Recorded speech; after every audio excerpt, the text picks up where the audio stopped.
Hello, Lawyer Forward audience. I'm Mike Whalen. Remember, in these sessions, we are talking about what comes next during the Lawyer Forward Virtual Conference 2020 Apocalypse Showdown, because we've all done the quick work of getting our practices online, getting the documents onto the Facey Spaces and connecting with the interwebs all these kids are talking about. Then we've got to decide, what do we do after that? Should we change our practice model at all? Should we change the way we deliver or what we deliver, how we deliver it?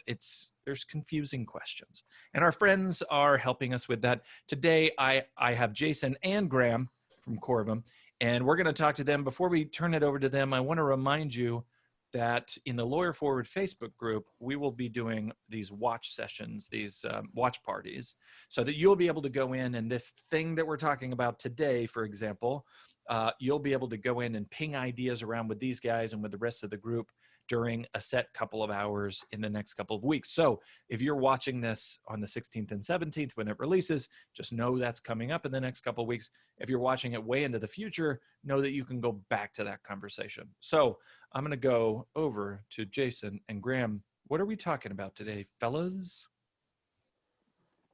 Well, it's been an interesting last month or so for everybody, I think. Obviously a lot of stuff is up in the air, and a lot of people have already landed and figured out how they're going to keep working and what they're going to be doing. We operate a voiceover. Well, maybe I should introduce myself. I'm Jason Baumer. I'm co-founder and COO of a company called Corvum. Graham is my co-founder, and he's the CTO. We are the first nerd. Are you calling us nerds? The CTO is just you, only the T person. That's the rule. Yeah. T for timeout. Timeout the bullying. No, right. Yes, I'm a nerd. Definitely a nerd. Time out the bullying. Sorry, Jason, go on. Be an adult, because we won't. Well, yeah, we can have an out nerd battle later on if we want. I don't really know who. We're all nerds in our own way. So we provide voice over IP services and SMS like texting to specifically to law firms. So we've actually been in the middle of we've helped a lot of law firms transition to this work from home environment. It was forced on a lot of people really quickly, right? We found that lots of solo practitioners were already doing this, so it wasn't a shock for them. To a degree, obviously some other things have changed that have been pretty shocking, right? But yeah, so a lot of things have kind of been thrown up in the air, and a lot of things have changed, and everybody's using tools for communication in different ways now. And a lot of kind of problems that may have been bubbling under the surface have become a lot more painful as a result of this. There have been a lot of awesome things, but yeah, and I wanted to talk to you guys to do a little thought experiment around nobody wants to hire you, but they have to anyway, because I think it's super relevant to lawyers who are trying to figure out how to practice. And you guys have been facing this thing with your customers, who in this case happen to be lawyers, to figure out, all right, some things have changed, some things haven't changed. Not a lot of people want to create a new bill right now, but we've got to figure out how to also solve problems right now. So I want to draw this analogy between what you guys are doing for lawyers, because I think lawyers can, empathize with their own position, frankly. And then to be able to switch that over to the lawyers and say, here's some best practices that we found in trying to talk to you guys. Make sure that you apply that to your clients as well. So if that makes any sense, let's talk about nobody wants to hire voice over IP. It's funny, actually. There is a parallel there. There is a parallel. When you need VoIP, all of a sudden. The dark moment when you can't help but have VoIP on your, cost sheet. And it really is, I was listening to a conversation between Jordan Furlong and Jack Newton on the Clio podcast. And Jordan made the point that in Maslow's hierarchy of needs, I don't know where lawyers are, but they're not, at the top of the list of things that if you were to do the Dave Ramsey budget and put the most important things at the top and then go down from there, lawyers are somewhere down here, right? Like they're not near the food and shelter area and water. And so trying to figure out I don't know if the word is create demand or make people aware of demand, and be responsive to that in a way that's respectful when you know you're pretty far down the list, but still necessary. So tell me about you guys. I know for me as a law firm owner, when I get a call from a vendor, like I just got a message on LinkedIn that was from a vendor, and which, by the stop using LinkedIn. It's sorry. I got We this. made this discovery recently that apparently LinkedIn is not the social network of choice. No, I hate it. And I hate it especially because vendors will message me and act like, hey, bro, what about my stuff? And I'm like, really? So this guy totally hey bro'd me today, who I never have heard of in my life. And he was like, how's your practice going? Is it miserable? I can fix that. And you know, you get these messages from these vendors that aren't really conscious of the moment, right? And so I wanted to talk to you guys a little bit about that. How are you changing your communication strategy in this moment when talking to lawyers, right? Let's build some empathy in that situation, and then we'll move over to lawyers. So what are you guys doing? What are you saying? Well, I mean, I'll just chime in real quick here. Yeah. So, I mean, the scenario we're getting is that, oh my goodness, we're locked out of our office and we can't talk to our customers. So I think where that starts with is talking that managing partner away from the wall of stress. They think they're pressed up hard against something. And what we try to do is let them know that we can help. You know, we're actually especially qualified to help in that particular scenario, but sitting and talking to them about technical things is not helping. What they need is like a friendly voice to assure them that we'll take care of their needs, and they can go back to focusing on providing services to their clients. But there's that high stress going on right now. And we don't think it's appropriate to send messages out saying, hey, so your life's terrible right now. Hey, bro, life sucks. Right. I don't know you, and we have no friend me, rapport. be my friend on LinkedIn. Life sucks. Thanks, Carl. Please click on like when you see this message. Make sure you follow. So, Jason, what are you guys doing, like in terms of how to solidify that tone, like the way? And we mentioned Clio; they're a company that is like handling this well, right? They have we can hold them up as a vendor that has really figured out. And I'm not just saying that because they're sponsoring the podcast or the conference, though that is true. Thanks for the money, Jack. They've got $250 million. Throw me a bone, Jack, damn it. Seriously. But like they've done really well with not just the CEO and the leadership knowing, hey, we need to talk nicer, but turning that into activities, right? Turning that into, we're going to change our marketing pieces. We're going to change even what we create, right? I've had several conversations with them about, we might want to create totally different things right now. Not ebooks about how to log into our product, but ebooks about, you know, how do we talk to kids about trauma, right? It might be a totally different approach. So how are you guys handling that with sort of turning that change tone into action? Jay, do you want to chime in? Well, it's a lot of what we've been doing has still, up until recently, has still been kind of the triage effective. I need to keep working. How do I do this? And we've actually found a lot of people have been approaching us saying, I can't, like my existing service doesn't, I can't move it. I don't even know what this thing does anymore. And I can't make changes. I can't log in. I don't understand. My tech person doesn't understand. So we've spent some time doing this triaging, bringing people into the network and making it easier for them. And they just hand us the big pile of kind of smoking rubble and say, please, can this work? And so we help them make it work. Sorry, you're not just talking about phone services, right? Like, are you helping them with other things about getting online? I've seen different companies saying this, like, if you need our help to just get online, let us know. Are you guys focusing more on the phone issue specifically, or? We obviously we do, but because it's voice over IP, a lot of stuff gets rolled into the same problem, right? So I spent 3 hours on the phone one day last week with someone running a small firm in California who had a fire because his phone service, like his internet had gone down, he had this all-in-one magical box that he used for 10 years that was broken. And he didn't know where one problem ended and another one began. Right. And he called us saying, everything's on fire, help. So I ended up actually troubleshooting network things with him and like helping him figure out how he could still take calls. And so tangentially related to phone systems, but also lots of networking stuff too, which is not our specialty. We don't want to become everybody's network troubleshooters, but Right. but there's so much connected, and people are kind of throwing all these problems at you at once. And so mostly the technical stuff is what we're helping with, but really every single phone call also involves like, so wait a minute, so how are you doing? Like, how's your family doing? Mm. You know, and this guy, his wife was pregnant, and they were worried about what they were going to do.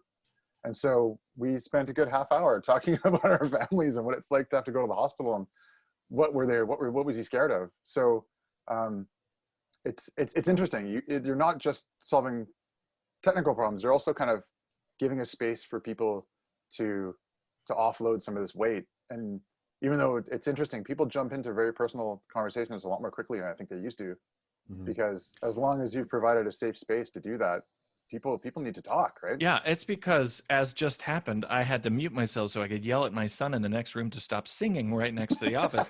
The divide between work and life just sort of doesn't exist right now. And it's interesting because it may not have existed before either, right? Like there's a really good book that I keep talking about lately by Melissa Gregg called Counterproductive, where she talks about this thing of going to the factory and clocking out at 5 and here's my work life and here's my life is just not a thing anymore, right?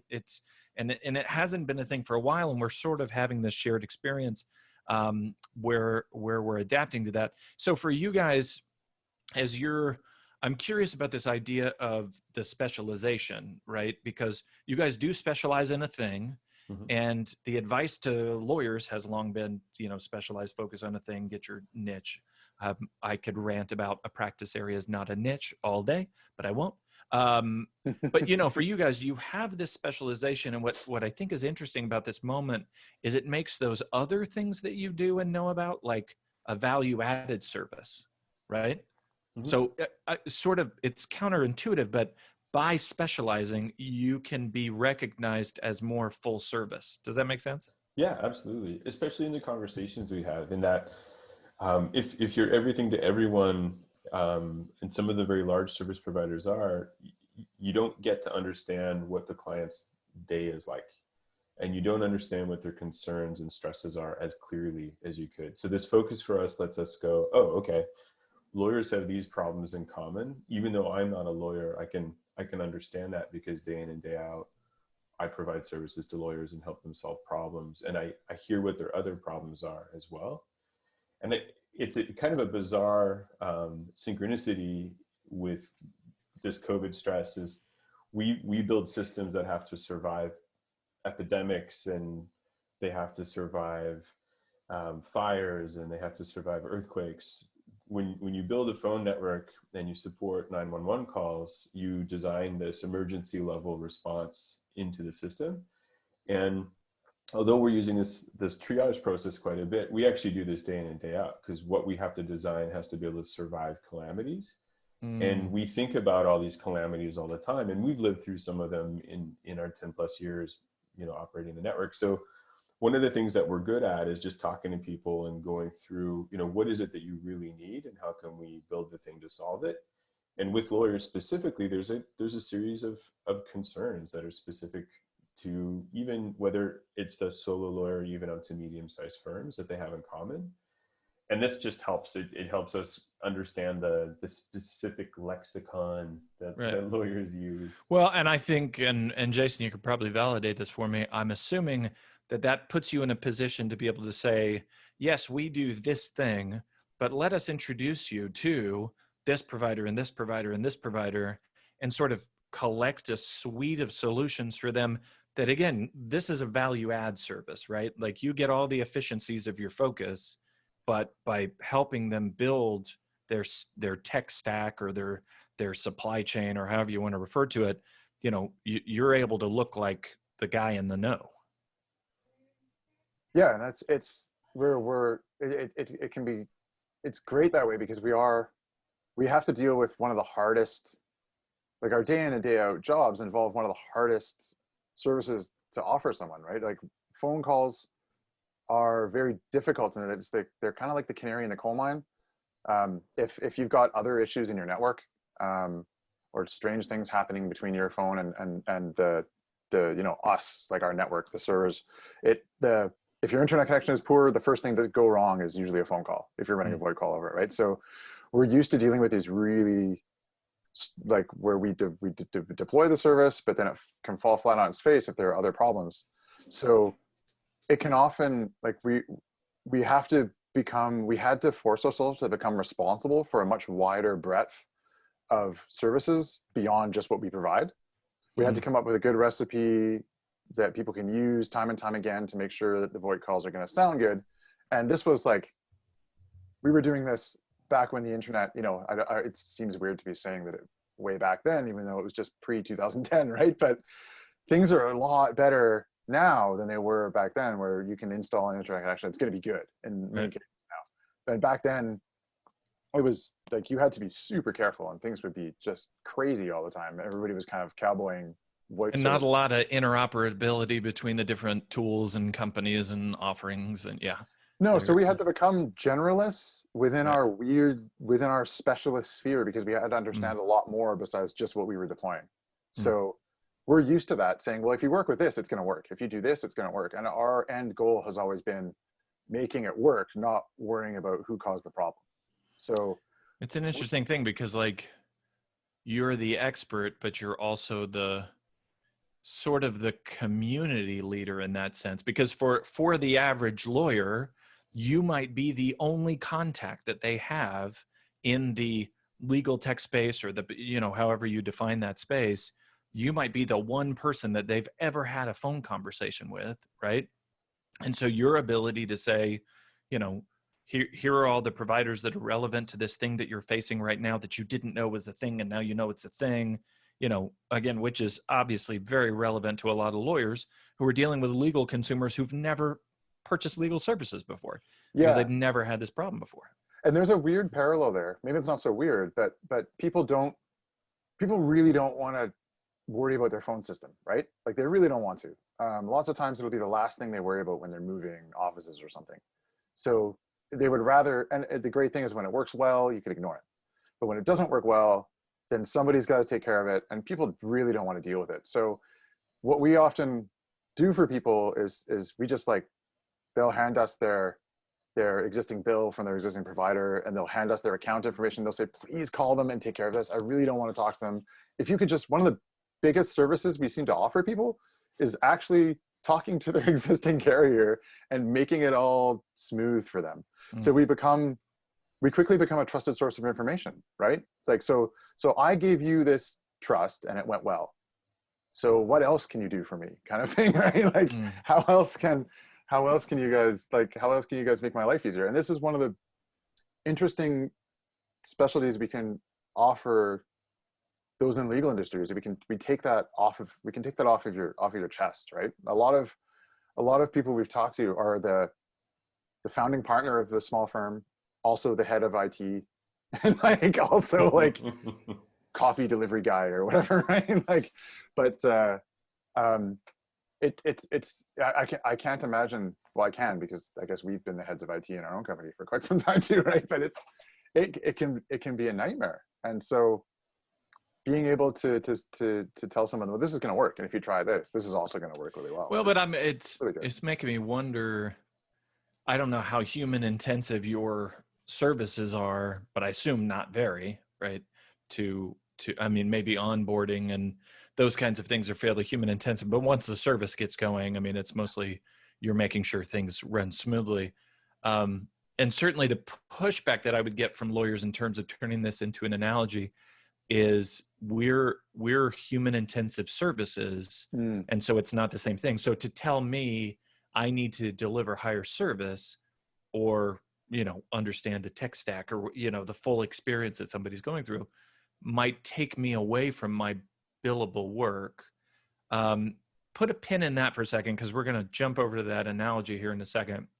But I wanted to ask you, Graham, I'm assuming that you're dealing with a lot of lawyers right now who have suddenly, violently been made aware of some stuff that was festering, things they should have dealt with before, but now all of a sudden it's like, holy crap, I got to deal with this. How are you helping people through that emotional shift and also through that technical shift?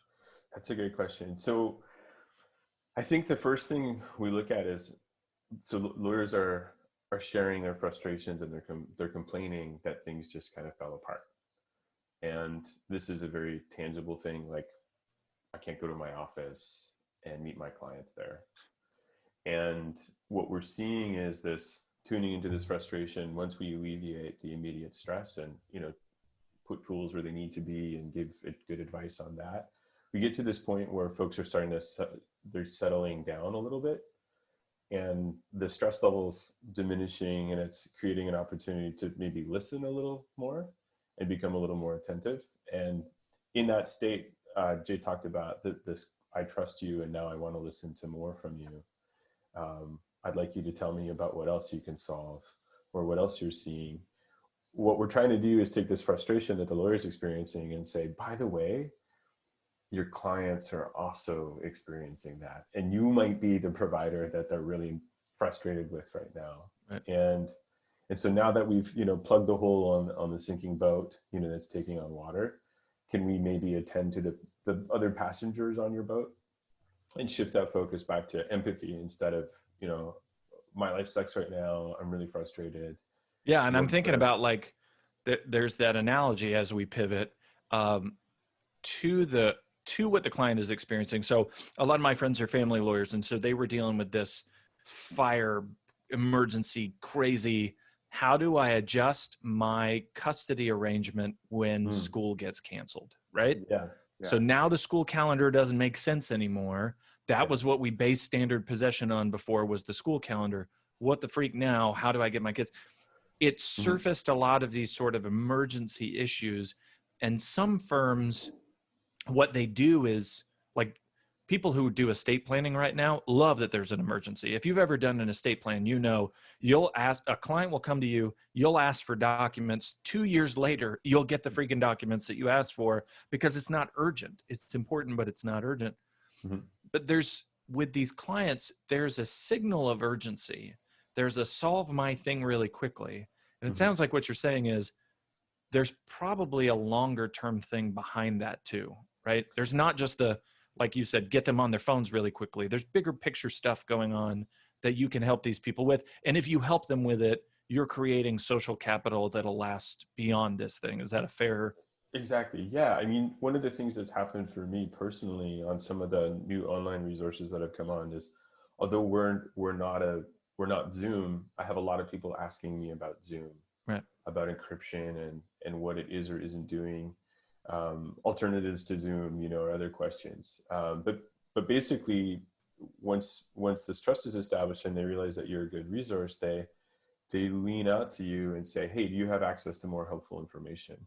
And I don't have to be the only person who knows that, because I also have my network of contacts that I can speak to. And so on very minute questions about encryption that don't relate to what I do every day, I have enough vocabulary in my specialty to go and reach out to my network of people and say, hey, I've got this really special question here that this lawyer is asking about this service. Can you validate my understanding of it? And then I go back to that lawyer, the client of ours, and I translate to them, what I understand that to be in their terms. And they go, oh, okay, so end-to-end encryption is important, but I really like the feature in Zoom that focuses on the talker, the speaker who's saying the most, and that requires a server watch and listen so that it can change focus for me. Okay, well, I really like that. I'm going to stay with that. Thank you for explaining what my competing values were. This fear of security versus this tangible delivery of something that I find useful. So some of it is just explaining confusing terms. And as tech people, we do this a lot. And one of the good things about this specialization, again, is we tend to get a cluster of the same questions from lawyers that other people in other industries just don't care about. They're not going to have the same focus or concern. The protection of client attorney privilege, of course, is a big theme in communications. When you're in private sessions with your clients, there aren't that many other folks who care about tools that make that happen, or tools that could make that problematic. Right. Maybe doctors would have a similar focus, but even then, their way of talking about that's going to be different from lawyers. And to your point earlier, this question about shifting perspective, we actually found some really cool slide that I think Jay might have about this sudden change in perspective that makes things more clear. Mm. And so this happened, I think Jay's going to be able to share it with us in a moment, but as you may know, in the Middle Ages, people thought of the world as being the center of all things, and the earth was the middle of all things, and everything orbited around the earth. And most importantly, the sun just orbited around us. So literally the sun, rose and set based on our perspective. And so I think this is kind of similar when people are experiencing a lot of change or fear. The world can appear fairly chaotic if you're on your own and you only have your own perspective. And when you change your perspective, something else kind of almost magical can happen. And you can gain a perspective that actually explains all this kind of what you see as chaos around you is actually not chaotic. Yeah. I don't know if you've got that graphic to share, Jay. Yeah, if I do, I'm not sure what happens if I just do this. It explodes. The whole computer. You just hit that green button in the middle that says share screen. It'll make your slide really big, and it will make our faces really small. We'll just disappear into that's all that happens. Place. Yeah, it's not a big deal. We have some other slides for some of our other discussion points here, but yeah, this one is kind of special in what it means. And so the character that did this, we probably heard the name back when we did high school science, but it's Nicholas Copernicus. And he said, well, I looked at all this stuff for a very long time, and Mars does this weird thing and Jupiter does this weird thing. But if I realize that I'm not the center of the entire problem, there we go. Yeah, great. This is like a before and after. This is the before, right? Mm-hmm. So where humans believed that we were the center of everything and that everything orbited around us. The ring, the dark black ring there is the orbit of the sun, and Earth is the dot in the center. So everything else didn't follow a pattern. The only thing that made any sense was the orbit of the sun around us. And when you looked at other bodies in the solar system, they all behaved erratically, right? They didn't make any sense. And everything was an outside case, like an edge case. You had to make a new excuse for every new object you were trying to map. So it ended up looking like this. It just looked crazy. Right. It felt like chaos. But then what Copernicus did is said, actually, interesting, the Earth is not in the center. It's the sun that's in the center. And then everything else fell into place. So it made a lot more sense. And, the universe didn't change here. The solar system didn't change. But the only thing that changed was the way we looked at our position within it. And suddenly it made a lot of sense. So if we're seeing our clients as complex people in complex situations, they're not yelling at us. they're dealing with their own pile of stuff. Exactly. That once we see those things are universal, we won't want to bury our clients in the backyard. I like where your head's at. I did want to ask Jason, if the main reason that we set up this conversation was to talk about a communication strategy and defining kind of a communication policy, because I think I don't think most of us have a written communication policy. I don't think most of us really have clarified, this is when I answer the phone. This is how long it takes me to respond to emails. This is the language I'm going to use when I respond to these things. This is how that language translates over to my marketing strategy so that my communication style is good. We don't have any of these things figured out, probably most of us, A. B, if we do, A is irrelevant because this situation is so weird. Yeah. But that creates an opportunity, I think, am I at C, so that we can make something now that works for now, build a habit that makes it so we can have this later, right? So once we figure out a good communication strategy now, my sense is, and Jason, tell me if this doesn't resonate, my sense is right now, the world is working on such a common language in this common experience. We're all cutting ourselves a little slack right now that I feel like as a lawyer, I could send to clients, my cat is sitting on my head right now as I type this email. My kids are screaming in the next room. I'm pretty sure the kitchen's on fire. is there any way we could talk on Thursdays? And I feel like people would be a lot more understanding of that right now than usual. So talk me through that. How would you create a communications policy right now? Well, first, that's a great, what you're describing there, this common experience is great, because, and that's what's happening right now.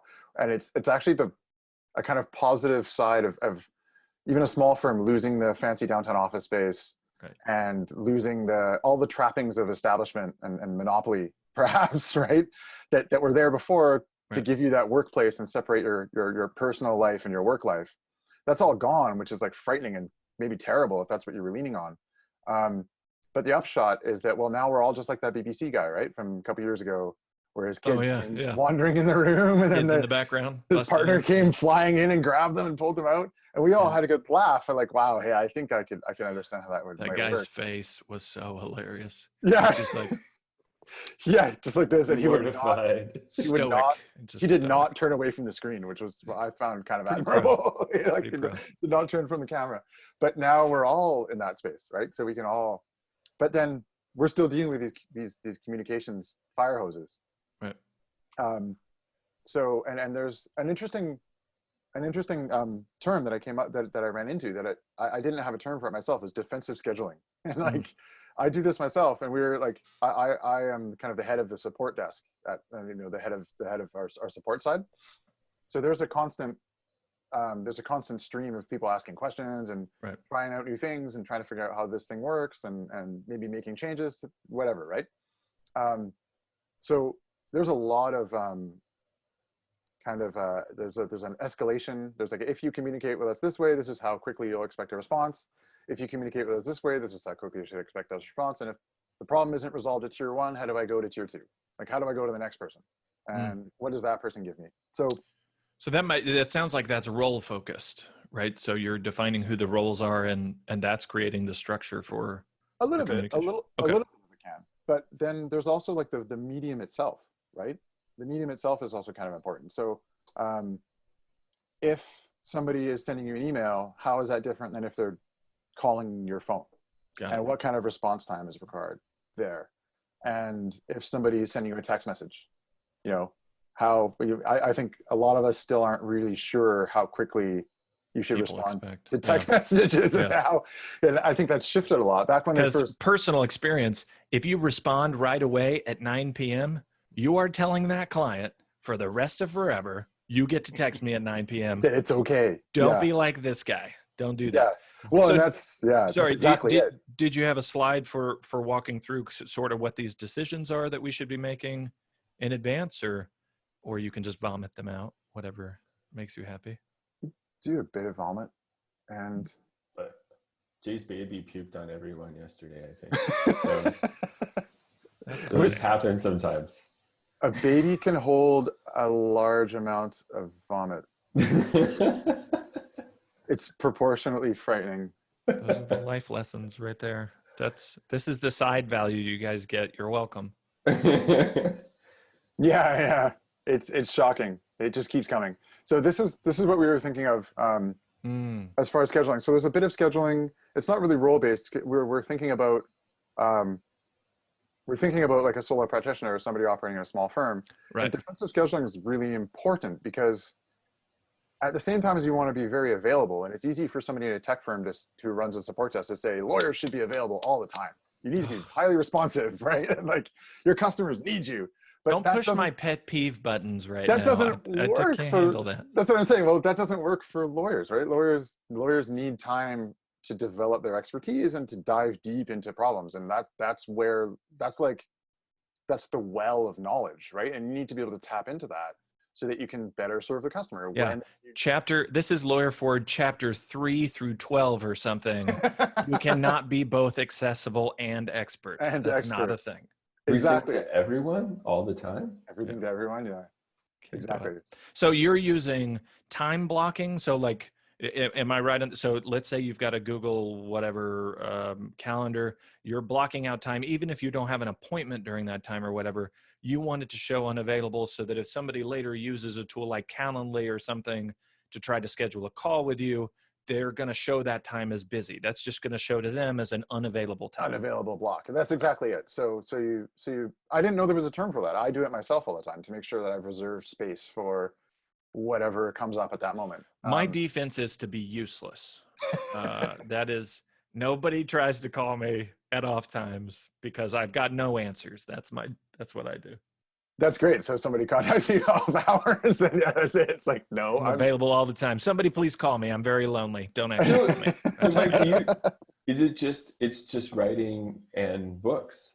Like, that's it? Nobody's calling me. Like, I'm so happy. I went from, clients calling me on Super Bowl Sunday to tell me that the husband didn't drop off the blanket that was supposed to be dropped off, to now I'm just like, I'm so lonely, everybody.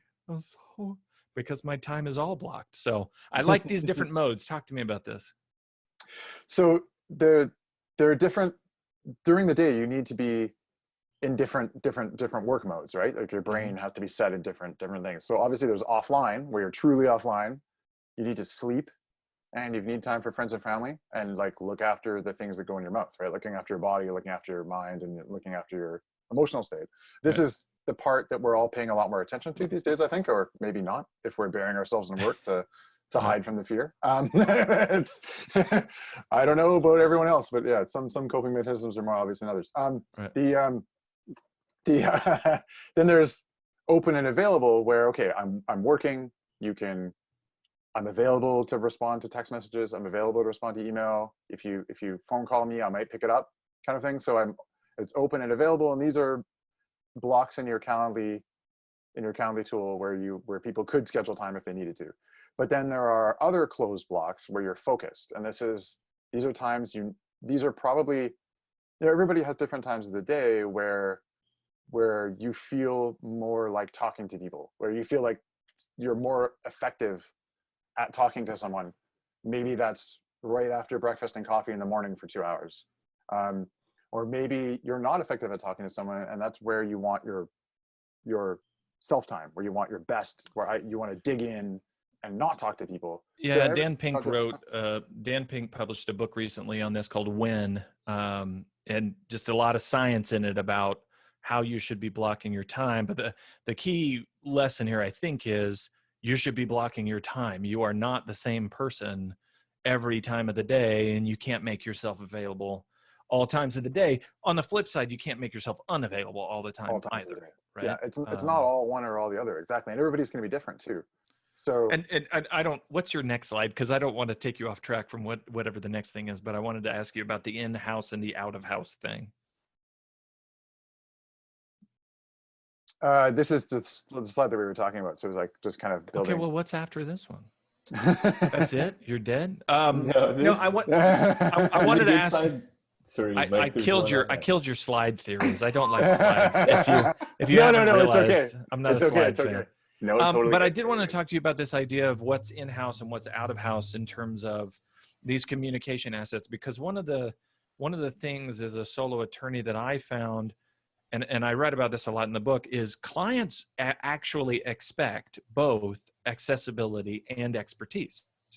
A person can't do these two things at the same time. You can't do deep work and be available by text all the time. Mm-hmm. And so, but your company can, right? Yes. By pulling in the resources of other people and different ways to network and use Teams and whatever.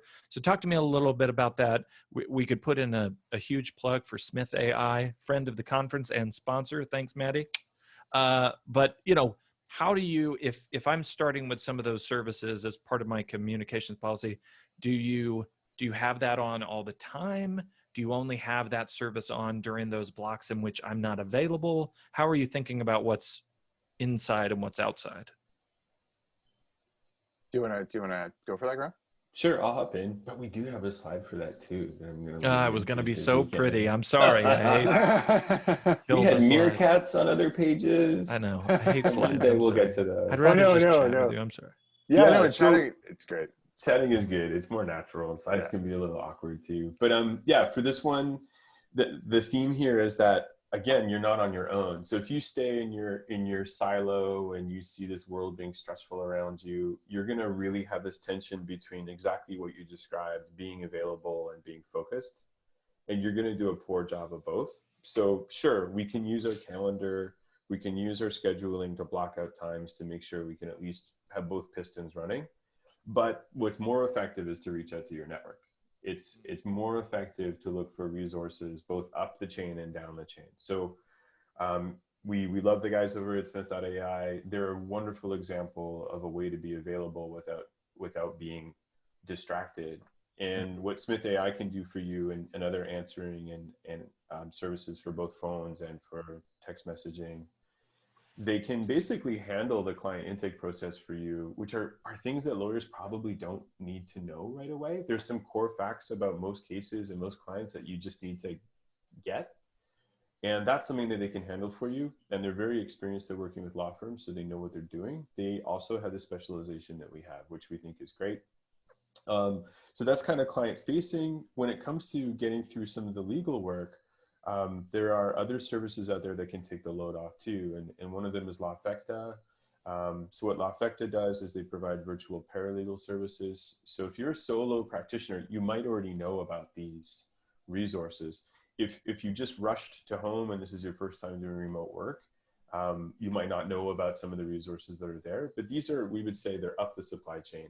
So these are resources that are a little more generalized than you are, that can handle this whole responding quickly when I need to focus on actually being a lawyer. Well, yeah. And we had this conversation with Law Clerk with Kristen that it can go both directions, in the sense that you can get support from people that are less skilled than you. Mm-hmm. And you can also get support from people who are more skilled than you, right? Like if you're adding products or functions or tools or whatever, if part of this moment that you're in right now is to create new products and services, you can actually go and connect with people who are better at it than you are. As an option, which I think is great. And Jason, I wanted to ask you, you had mentioned before the idea that your tactics and the way you build your communications policy might be different for the different mediums, right? So an email might get an answer within 2 hours, a phone might get 24 hours. How are we basing that on client expectations, on our own availability? Like what are the factors that will trigger the different policies?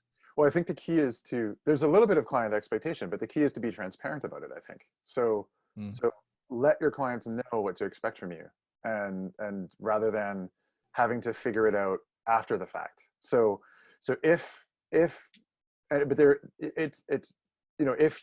you're going to be more responsive by text message, but you're not going to reply within 3 hours or something, then let them know. Like here's how I think text messages should be used. If you're in the middle of, if something comes up and you need to, it's like a note-taking tool for you and you want to drop it in my lap, but maybe that's a great way to use text messaging. I'll save it. Right. I'll put it in my application. It'll go into your file. Don't treat it as like there's a direct fire, response. I need it. Yeah, call me if you need that, and call me within these hours. Leave a message. So if I can't get back to you, somebody else will. But I think if there's transparency and I'm using text messaging because it's this thing in my personal life where when I started using it, I was like, cool, this means I don't have to call someone and expect a response right away. Like this is how I can use this. But that's not, but you'll text people and they think it's a quick response thing. And you're like, no, I'm just dropping a note, bro. I'm just letting you know next time you look at your phone. Yeah, exactly. It's like next time you look at your phone, I wanted to show you this cool picture of a cat or something, like whatever. Oh my gosh, my wife, don't talk to me about Facebook Messenger. I had to turn the notifications off because she's just sending me rando stuff. And she's like, well, you could just check it later. I'm like, that's not how notifications work. Exactly. But I think, you guys have created a bit of a worksheet for the purpose of saying, here's how you identify, here's how to block days and manage your time appropriately. Here's how to incorporate outside resources. Here's how to adapt it to specific mediums, right? I think if there's a take home here, it is that right now in this moment, people would welcome you sending a document that said, this is how I can communicate right now. Because they're all in the same freaking boat that you are. Yeah. That if you can go to existing clients and say, this is my communications policy, let me know you're cool with it. I want you to know what to do. But to take it to the next step, what you're just talking about is when this is over with new clients, you'll be able to have a communications policy that you say, here you go, guys, right? And you're setting clear expectations and you're saying, this is what you're getting on board with. And then everybody's clear. Nobody's offended. Because you've got a universal language now, a common language now about what text messages are for, right? Exactly. Yeah, it is. They're not for those quick responses. Yeah, exactly. Yeah. So we'll make sure to share that. And I think I appreciate you guys' perspective. I appreciate that lawyers are difficult to sell to. So kudos to you guys. And there's a little bit of freak out right now. There's like this combo with lawyers all the time. I'm probably just speaking for myself, but I'm sure you're seeing this. There's this panic plus need to look like we got it all under control, right? Yes. So there's this weird conflict of authoritativeness and holy crap, everything's on fire. And I think our clients are in the same position. A lot of clients, when they would come to me, they wanted to look like they knew what was going on. They didn't really need me. They're playing like hardball negotiating or something that they saw on TV someday. And so they're like, nah, I don't really need you. But in their mind, they're like, oh my gosh, everything's broken. So point of this whole conversation, y'all, is we're not that different from our clients. The things that you're experiencing, your clients are experiencing, build that empathy, build a communication policy. It will help everybody. So guys, wrapping up, best way to get in touch with you. If you want to learn more about these nerdy things, VoIP, I don't like. one of the awesome is that like ways Skype? Is that? Yeah, it's like, is that what yeah, VoIP is? exactly. Yeah. You got it. Nailed it. A great way to get in touch with us, of course, is on Twitter, because we learned that Twitter is a wonderful place to talk. It's cheaper than therapy. Cheaper than therapy and more therapists. It's basically like group therapy. Total unqualified a-hole therapist. Just pretty go much. There. It's awesome. Yeah, so we're at official Corvum there. If you're stuck in LinkedIn and really want to hang out there, you can find us there too. But other than that, drop us an email, info@corvum.io, and we'd be happy to talk. And of course, we answer phones here. So if you really want to be, kind of old school, new school, and use the VoIP and test us while you do it, you can call us at 1-877-638-3848. Keep it old school. Jason, Graham, I appreciate you. Remember, guys, that in the Facebook group, we'll be doing these watch parties where in this conversation, I can imagine all the ideas I would ping around about, tools to use and how to schedule it and language that I can use to communicate with people and how to incorporate that into my retainer agreement. And there's so many things that we can talk about that I could come up with right now. Join the Facebook group. Make sure that you watch out for the watch party. These guys will be around having conversations and you can share ideas with each other. So Jason, Graham, I think we saw each other like a month ago. I probably won't see you again in the real world for a while, but we'll see you in the virtual world. Thanks, guys. Till one day. Yeah. Thanks, Mike. Thanks a lot.